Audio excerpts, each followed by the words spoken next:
आज की इस वीडियो में हम यह देखने का प्रयास करेंगे कि प्रोजेक्टाइल मोशन का जो पाथ होता है वो पैराबोलिक क्यों होता है, कंजर्वेटिव थ्योरम्स क्या होते हैं और इंटीग्रल ऑफ मोशन क्या होते हैं। पहले हम देखते हैं कि प्रोजेक्टाइल मोशन का जो पाथ होता है वो पैराबोलिक क्यों होता है। इसको देखने के लिए हम एक पार्टिकल को कंसीडर करेंगे। पार्टिकल को हम यहाँ पे P सपोज कर ले रहे हैं, उसका मास m है। हम एट एंगल थीटा पे हॉरिजॉन्टली उस पार्टिकल को प्रोजेक्ट करते हैं कुछ इस प्रकार से। तो जो पार्टिकल है उसका जो मोशन होगा वो एक्स वाई प्लेन में लाई करेगा और इन इंस्टेंट जो कोऑर्डिनेट होंगे उस पार्टिकल के वो एक्स वाई होंगे। अब जब इस पार्टिकल के मोशन को डिस्क्राइब किया जा रहा है एक्स वाई कोऑर्डिनेट से, तो यहाँ पे जो एक्स वाई कोऑर्डिनेट होंगे वो जनरलाइज्ड कोऑर्डिनेट होंगे। तो हम काइनेटिक एनर्जी लिखेंगे in terms of x y coordinate. तो हम लिख सकते हैं T equal to half m x dot square plus y dot square. और इसी तरह से हम पोटेंशियल एनर्जी लिख लेंगे। पोटेंशियल एनर्जी हो जाएगा V equal to m g y. यहाँ पे पोटेंशियल एनर्जी पॉजिटिव है क्योंकि जो पार्टिकल है जहाँ से हम इसके मोशन को ऑब्जर्व कर रहे हैं वहाँ से ये ऊपर की तरफ है, यानी पार्टिकल का जो मोशन है वो पॉजिटिव डायरेक्शन में है। तो इसलिए जो पोटेंशियल एनर्जी होगा एम जी वाई वो पॉजिटिव होगा।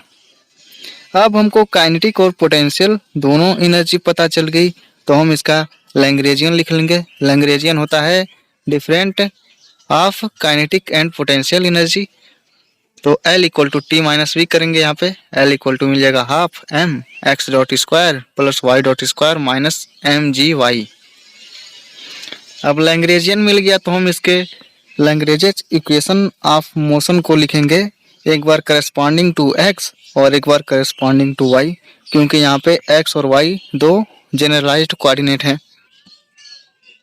लैग्रेंज इक्वेशन ऑफ मोशन लिखते हैं करस्पॉन्डिंग टू x, तो हम लिख सकते हैं d d t del L upon del x dot minus del L upon del x equal to 0। अब जो लैग्रेंजियन है उसका एक बार x डॉट के रिस्पेक्ट में पार्शियली डिफरेंशिएशन करेंगे और एक बार x के रिस्पेक्ट में पार्शियली डिफरेंशिएट करेंगे और इसको इस इक्वेशन में रख देंगे कुछ इस प्रकार से। तो हमको मिलेगा d d t m x dot minus 0 equal to 0, क्योंकि del L upon del x जो होगा वो 0 हो जाएगा क्योंकि x वाला टर्म L में नहीं है। और यहाँ से d d t equal to m x dot equal to 0 मिलेगा। अब किसी भी क्वांटिटी का यदि डेरिवेटिव 0 आता है तो हम उस क्वांटिटी को कांस्टेंट कहते हैं। और हमें पता है कि जो x डॉट है वह इस पार्टिकल की वेलोसिटी है अलोंग द x एक्सिस। तो mx डॉट इसका मोमेंटम हो जाएगा और momentum along the x axis mx dot को हम mx dot equal to px लिख लेंगे जो कि कांस्टेंट होगा। यानी हम यहाँ पे यह कह सकते हैं कि during the projectile motion the momentum along the x axis is constant, यदि पार्टिकल को हॉरिजॉन्टली प्रोजेक्ट किया गया हो। अब हमने लैग्रेंज इक्वेशन ऑफ मोशन को यहाँ पे लिखा था करस्पॉन्डिंग टू x, तो हमको यह पता चला कि जो इसका मोमेंटम होगा वो कंजर्व होगा। अब हम लैग्रेंज इक्वेशन ऑफ मोशन लिखेंगे करस्पॉन्डिंग टू y।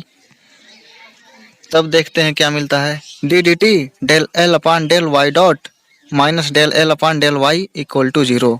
यहाँ भी वही करेंगे, जो लैग्रेंजियन है उसका एक बार पार्शियली y डॉट के रिस्पेक्ट में डिफरेंशिएशन करेंगे और एक बार y के रिस्पेक्ट में पार्शियली डिफरेंशिएशन करेंगे और जो आएगा उसको इस इक्वेशन में रख देंगे। तो y डॉट के रिस्पेक्ट में पार्शियली डिफरेंशिएशन करेंगे तो हमको m डॉट y मिलेगा और y के रिस्पेक्ट में पार्शियली डिफरेंशिएशन करेंगे तो हमको mg मिलेगा। तो इस इक्वेशन में रखेंगे d d t m y dot minus minus m g equal to 0। अब माइनस माइनस से यहाँ पे प्लस हो जाएगा। हम जानते हैं कि जो y डॉट होगा velocity along the y axis वो भी टाइम का फंक्शन होता है, तो यहाँ पे जब डिफरेंशिएशन करेंगे टाइम के रिस्पेक्ट में y डॉट का, तो हो जाएगा y डबल डॉट। तो हमको यह इक्वेशन मिलेगा m y double dot plus m g equal to 0। अब यहाँ पे हम इसको इस प्रकार लिख सकते हैं y double dot equal to minus g. अब हमें पता है कि कंजर्वेशन ऑफ एनर्जी के बारे में, कि एनर्जी को ना तो क्रिएट किया जा सकता है और ना ही डिस्ट्रॉय किया जा सकता है।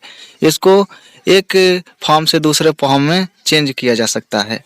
तो जो टोटल एनर्जी होगी पार्टिकल की, हम यहाँ पे ई सपोज कर ले रहे हैं। टोटल एनर्जी जो होगी पार्टिकल की वह कांस्टेंट होगी, तो इसलिए जो ई होगी वो इक्वल होगी टी प्लस वी के, यानी काइनेटिक और पोटेंशियल एनर्जी जो होगी वह इक्वल होगी ई के।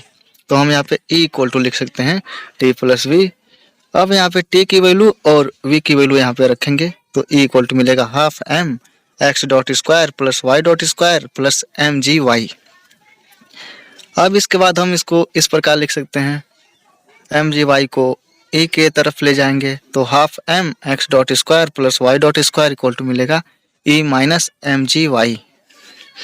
अब फिर x dot square plus y dot square equal to मिल जाएगा 2/m e minus m g y. Half m से दोनों साइड में हम डिवाइड कर देंगे इक्वेशन को, तो हमको इतना मिल जाएगा। अब इसके बाद y डॉट इक्वल टू मिल जाएगा 2e/m minus 2gy minus x dot square, जहाँ पे x डॉट जो है वो v है, velocity along the x axis. इसको हम px/m भी लिख सकते हैं। px हो जाएगा m इंटू एक्स डॉट, और अपान m करेंगे m से m कैंसिल हो जाएगा, फाइनली हमको x डॉट ही मिलेगा। तो x डॉट की जगह पे हम px/m को इंट्रोड्यूस करेंगे, तो हमारा इक्वेशन मिल जाएगा y dot square equal to 2e/m minus 2gy minus px square upon m square. अब इसका स्क्वायर रूट करेंगे तो हमको y डॉट मिल जाएगा। स्क्वायर रूट करेंगे दोनों साइड का, तो y डॉट इक्वल टू मिलेगा 2e/m minus 2gy minus px square upon m square whole power 1/2। अब हमें पता है dy/dt, यानी y डॉट को हम dy/dt लिख सकते हैं, और dy/dt को लिख सकते हैं dy/dx इंटू dx/dt। कुछ इस प्रकार से हम लिख सकते हैं इसको dy/dt को। फाइनली हमको dy/dt ही मिलेगा, तो कुछ इस प्रकार से लिखेंगे। और हमको पता है dx/dt को हम px/m लिख सकते हैं। तो अब हम यहाँ पे dx/dt की जगह पे px/m लिखेंगे और dy/dx से इसको मल्टीप्लाई कर देंगे, तो इक्वल होगा 2e/m minus 2gy minus px square upon m square whole power half. अब यहाँ से हम इसको कुछ इस प्रकार से लिखेंगे px/m 2e/m minus 2gy minus px square upon m square half whole power half हो जाएगा यहाँ पे इक्वल टू dx। यहाँ पे px/m dy भी रहेगा।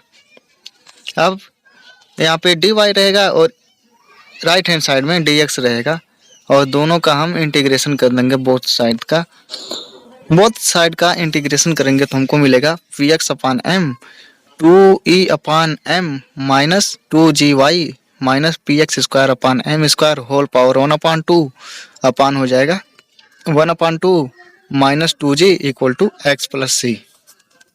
अब हम दोनों साइड का स्क्वायर कर लेंगे तो हमको मिलेगा px square upon m square into 2e/m minus 2gy minus px square upon m square upon g square मिलेगा, और इक्वलिटी मिलेगा हमको x प्लस सी का होल स्क्वायर। अब g स्क्वायर को हम px square upon m square g square लिख सकते हैं, तो कुछ इस प्रकार से हमको मिलेगा px square upon m square into g square 2e/m minus 2gy minus px square upon m square equal x plus c का होल स्क्वायर। जहाँ पे जो यहाँ पे हमने c लिखा है वो कांस्टेंट ऑफ इंटीग्रेशन है, ये तो आपको पता ही होगा। अब इसके बाद हम कुछ इस प्रकार से इस इक्वेशन को व्यवस्थित कर लेंगे। P x square upon m square g square into 2e upon m minus p x square upon m square minus 2px square upon m square g into y equal to x plus c का whole square.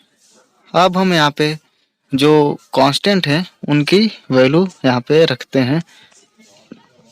हम यहाँ पे a equal to लिखेंगे p x square upon m square g square 2e upon m minus p x square upon m square, इसकी जगह पे हम a रख लेंगे और 2p square upon m square g की जगह पे b रख लेंगे। तो हमारा जो एबव इक्वेशन है वह कुछ इस प्रकार से मिलेगा। और जो हमारा x प्लस सी है राइट हैंड साइड में x प्लस सी का होल स्क्वायर, उसको हम कैपिटल x मानेंगे। अभी फिलहाल इसको कुछ इस प्रकार से लिख सकते हैं a minus b y equal to x plus c का होल स्क्वायर। अब यहाँ पे हम x प्लस सी का होल स्क्वायर इक्वल टू लिख सकते हैं, माइनस बी को कॉमन करेंगे तो हमको मिलेगा minus b into y minus a upon b. अब यहाँ पे हम x प्लस सी को कैपिटल x सपोज करेंगे और y minus a upon B को कैपिटल y सपोज करेंगे। तो जो हमारा एबव इक्वेशन है वो कुछ इस प्रकार से मिलेगा। Capital x square equal to minus b into capital y, जो कि एक पैराबोला के इक्वेशन को बता रहा है कि यह एक इक्वेशन ऑफ पैराबोला है। तो यह पैराबोलिक इक्वेशन मिल रहा है हमको, तो इसलिए जो मोशन होता है प्रोजेक्टाइल मोशन वो पैराबोलिक होता है। हमने यहाँ पे प्रोजेक्टाइल मोशन का केस लिया था, लेकिन जो इक्वेशन ऑफ मोशन मिल रहा है वो पैराबोला का मिल रहा है। तो इसीलिए जो मोशन होता है प्रोजेक्टाइल मोशन वह पैराबोलिक पाथ को फॉलो करता है। अब कंजर्वेटिव थ्योरम्स के बारे में बात करते हैं। हमें पता है कि यदि कोई क्वांटिटी कांस्टेंट हो during the motion of a system, तब हम कहते हैं कि जो क्वांटिटी है वो कंजर्व है। यदि मैथमेटिकली हम एक क्वांटिटी लें जिसको हम नाम दे दें ए, कांस्टेंट हो ड्यूरिंग द मोशन, या उसका टाइम डेरिवेटिव जो होगा वह 0 आता है, तो हम उस क्वांटिटी को कहते हैं कांस्टेंट है। कुछ क्वांटिटी है जैसे मोमेंटम हो गया, एंगुलर मोमेंटम हो गया, एनर्जी हो गया, वो रिमेन कांस्टेंट होते हैं during the motion and different condition. और वो कंडीशंस क्या हैं उसके बारे में हम बात कर लेते हैं। यदि किसी सिस्टम पे जो नेट एक्सटर्नल फोर्स हमने एक्ट किया है वह 0 हो जाए, तो उसका जो मोमेंटम होता है वो सिस्टम का मोमेंटम वह कंजर्व होता है। न्यूटन सेकेंड लॉ से हमको पता है कि जो dp अपान dt होता है वो f के बराबर होता है। यदि हम f की वैल्यू यहाँ पे 0 सपोज करें, नेट एक्सटर्नल फोर्स जो हो वो 0 हो, तो dp upon dt equal to 0 होगा। और d अपान dt रिप्रेजेंट कर रहा है कि हम p का डेरिवेटिव निकाल रहे हैं विथ रिस्पेक्ट टू टाइम, जो कि 0 मिल रहा है। तो यहाँ पे हम कह सकते हैं कि जो p है वो कांस्टेंट है और जो p है वो मोमेंटम को रिप्रेजेंट कर रहा है। तो यहाँ से यह कंक्लूजन निकल रहा है कि यदि किसी भी सिस्टम पे जो फोर्स है एक्सटर्नल फोर्स, यदि वो 0 हो जा रहा है तो वो सिस्टम का जो मोमेंटम होगा वो कंजर्व होगा। अब केस है एंगुलर मोमेंटम के कंजर्व होने की।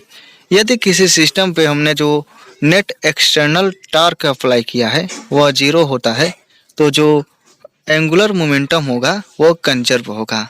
इस इक्वेशन से dl upon dt equal to tau होगा। हम यहाँ पे टाउ की वैल्यू यदि 0 रखते हैं तो dl upon dt equal to 0 मिलेगा। और यह रिप्रेजेंट कर रहा है कि हम टाइम डेरिवेटिव ले रहे हैं l का, जो कि हमको 0 मिल रहा है। तो यहाँ से l इक्वल टू हो जाएगा कांस्टेंट। इसलिए यहाँ पे हम यह कह सकते हैं कि जो नेट एक्सटर्नल टॉर्क होगा यदि वो 0 होता है तो एंगुलर मोमेंटम कंजर्व होता है।